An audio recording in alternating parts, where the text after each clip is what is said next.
皆様こんにちは、そうすけです。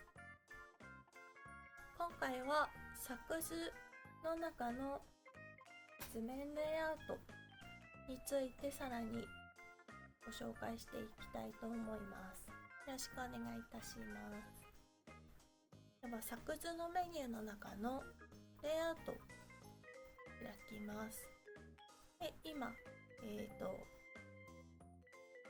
出ているのがこちらの軸組図になります。はい、で軸組図を例にして紹介していきたいと思います。今見ているのは X 位置通りの軸組図ですね。はい、でこちら配置されているパーツというのは右側の本体図、ここですね。本体図とタイトルがこちら、ここですね。こちらになります。はい、ではこのパーツを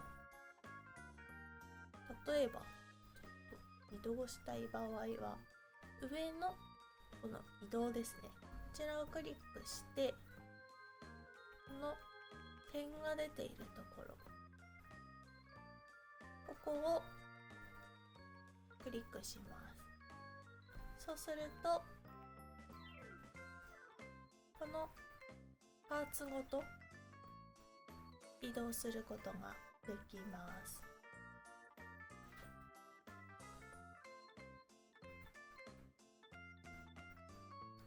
このような感じですね。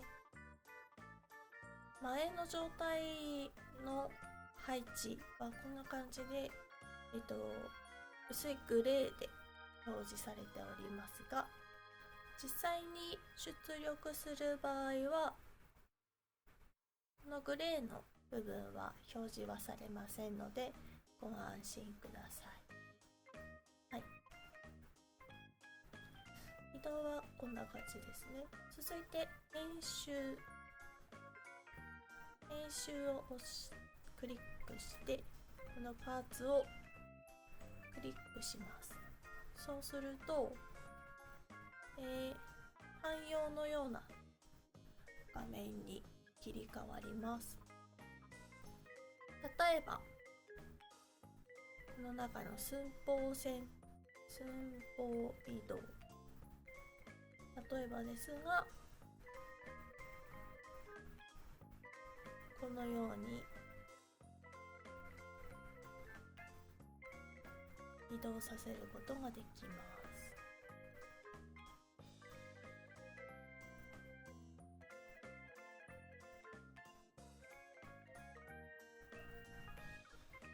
はい、今柱シーンから面に移動させました。そうすると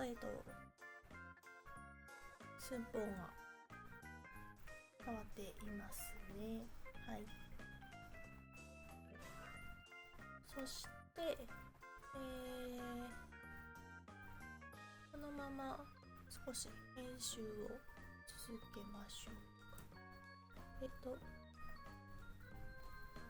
パラメータで、何を表示させるか設定変更をすることもできますが、今回はちょっと例としてこのブレースの継ぎ手名を削除しますね。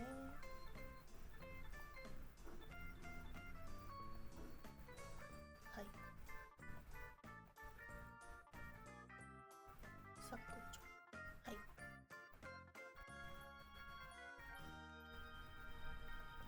はい、削除できました。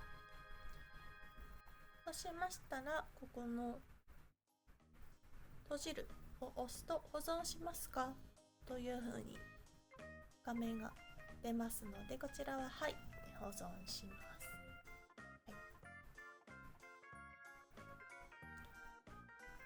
で、他のところもちょっと確認して、はい、こちらもちょっと編集しましょうか。はい、同じように前方移動で、はい、編集します。はい、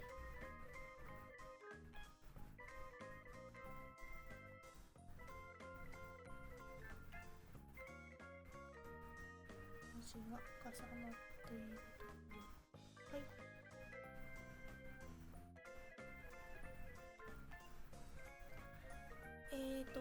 この寸法の移動ですが、今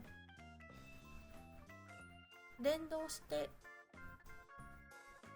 動いておりますが、例えばこっち側だけ移動させたい場合は上のここですね、連続寸法として認識っていうところをクリックしてあげて、単独寸法として認識に切り替えてから移動させてあげると編集ができます。はい。で、こちらも保存。はい。こちらのレイアウト機能の中の編集で修正してあげると、汎用のソフトで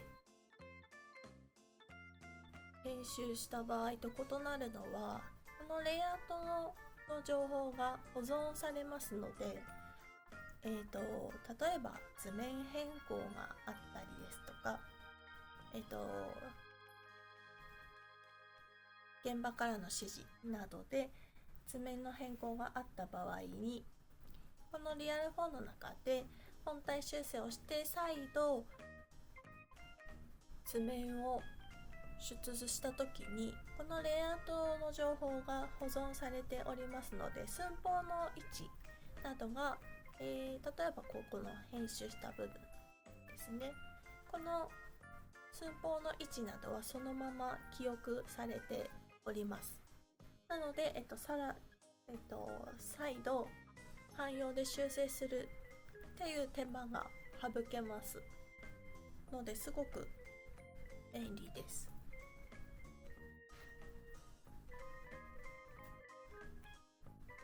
そこが、汎用のソフトで編集するのと、このレイアウトの中で編集するのと違いが出ますね。はい。以上が、パーツの移動編集機能のご紹介でした。ぜひ参考にしてみてください。ではまた次回。